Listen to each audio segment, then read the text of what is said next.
So Bear Independent just did a video about his Minuteman gear, his loadout. He called it line 1, line 2, line 3. I felt like he left something off. So we're doing a video response today to make a suggestion for him. Cue the intro.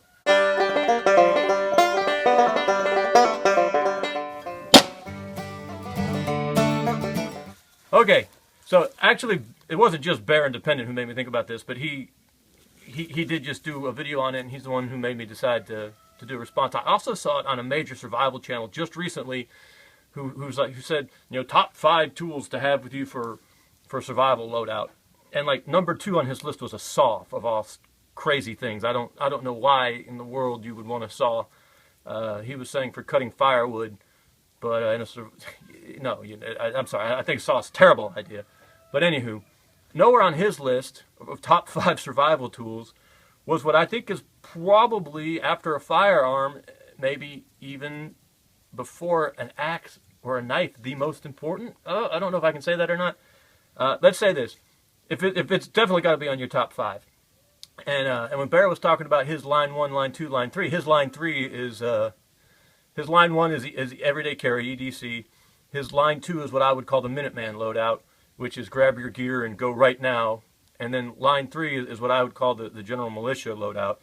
That might not be, but your long-term gear, you know, what you're going to be using for maybe a week, 2, 3 weeks, maybe more.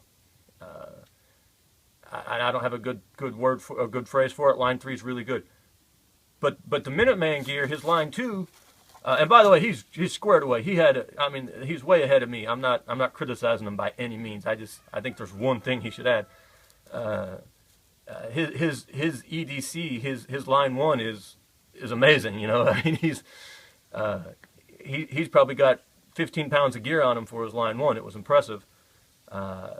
His line 2, what I would call the Minuteman loadout, I wouldn't argue with. I would quibble with one little detail. It's a tactical thing. He carries a pistol. I don't think, if you already have your rifle, I think for most of us the pistol is redundant, or at least there's probably better ways you should spend that weight. But that's a really minor thing. It was the line 3 where I saw a glaring lack. Now he has a bushcraft knife. If you watch me at all, you know I really like tomahawks. I'm not talking about the tomahawk. I think that's better than a bushcraft knife, but that's quibbling. But where I really saw a lack, where he really needed to add something, I thought, was, and it's boring, men, a shovel. I don't know if you can even see that. A shovel. I know, it's boring. But there's a reason why throughout history, soldiers, infantrymen, Marines have always been issued shovels. There were times when it was so important, and they were trying to reduce the weight the men were carrying, that they would, you know, try to combine the shovel with a bayonet. But there's always been a shovel, and it's not just for building defenses and digging trenches and stuff. You know, you might say, oh, you don't need it anymore. Those tactics are outdated. The need for a shovel is very, very, very boring, and it's very, very basic, but it's incredibly important. And most of you military guys and old infantrymen know exactly where we're going. You got to dig latrines, men. Throughout history, one of the biggest killers of men in the field is dysentery and diseases spread by poor sanitation. You got to be able to bury your waste. And I mean, there's all kinds of other things you can use shovels for. Like I said, they're remarkably important. I mentioned on a comment on someone else, I think it was Viking Preparedness videos recently, you know, that it seems like the tool I use the most is the shovel on the homestead. But if you think about what you do on a homestead, if you didn't have things like a tiller or a plow, those are all tasks that you would come back to. You'd have to use a shovel for if you didn't have those more advanced techniques. I would say, you know, after an axe and then, you know, you got a shovel, maybe you even want a pickaxe. There's a thing called pioneer gear we used to have in the military too, and that's what it was. You know, your shovel, your pickaxe, and a regular axe. Like, those were the tools you would have to fall back on. I think there was a shovel on there. May have been a shovel on there too. I don't remember now. I know there was an axe, there was a pickaxe. Yeah, there was a shovel. Yeah, I know for a fact there was shovel. There was those three things. So I would say if you're line 3 to now, obviously you can't carry this on your gear. I guess you could, but it would be remarkably inconvenient. We're all familiar with the E tool, the entrenching tool, the everything tool. This one's a little rough, but these things fold up real compact. I got one right here. And you know, Alice clips go right on the outside of your gear.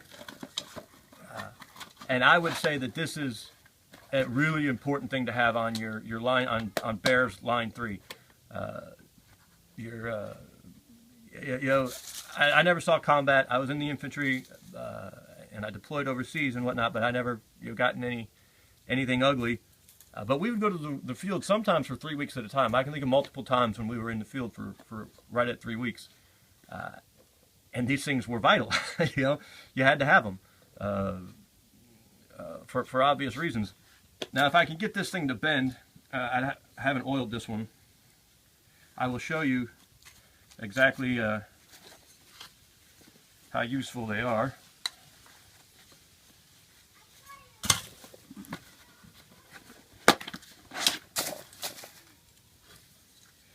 All right, see if I can get this to work. Now, if you lock this down like this, it looks a little inconvenient, but that's a toilet seat. I swear to God. You dig your hole, and you put your E-tool right there, and you can either center up on the hole, or you can get off to the side, and you can have yourself a little toilet seat.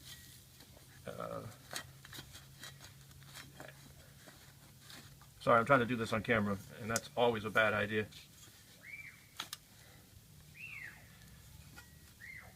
Now it's a pickaxe for digging. And then, of course, it's a regular shovel. This is all kinds of stuff. It's even, these have got these serrateds on the side. You're supposed to be able to chop with them. I wouldn't do it. I mean, I would have a tomahawk with me, so I wouldn't do it. So we all know the E-tool. This actually wouldn't be, if I sat down and designed something for this purpose, this probably wouldn't be what I would choose. But that's because of where I live. I live in the southeast, and I would probably choose something with a handle, with a socket for a handle. I could field improvise a handle, and that way I could have a much bigger handle for this for some more serious digging. And maybe with that reduced weight and not having all this other stuff on here, I could have a bigger shovel head. That would be me. If someone said, Zach, what would you want? That's what I would want. But I live in the southeast. I'm surrounded by trees.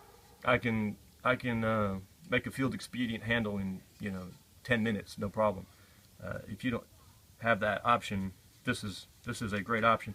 So, and I also have a major military surplus addiction. I love military surplus, and anything I carried in the Marines, obviously, I like just from an emotional standpoint. But I would say, and Barry, you're free to argue with me, that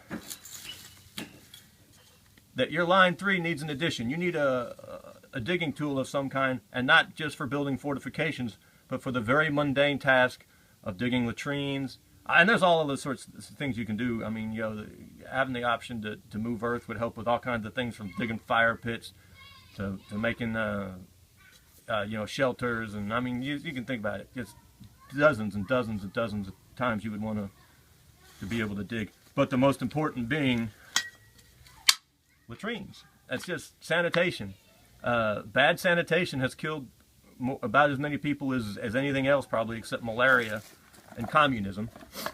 And probably at least some of the communist deaths are due to bad sanitation themselves. So, I don't know. There you go, man. Let us know what you think. We appreciate you. Thank you.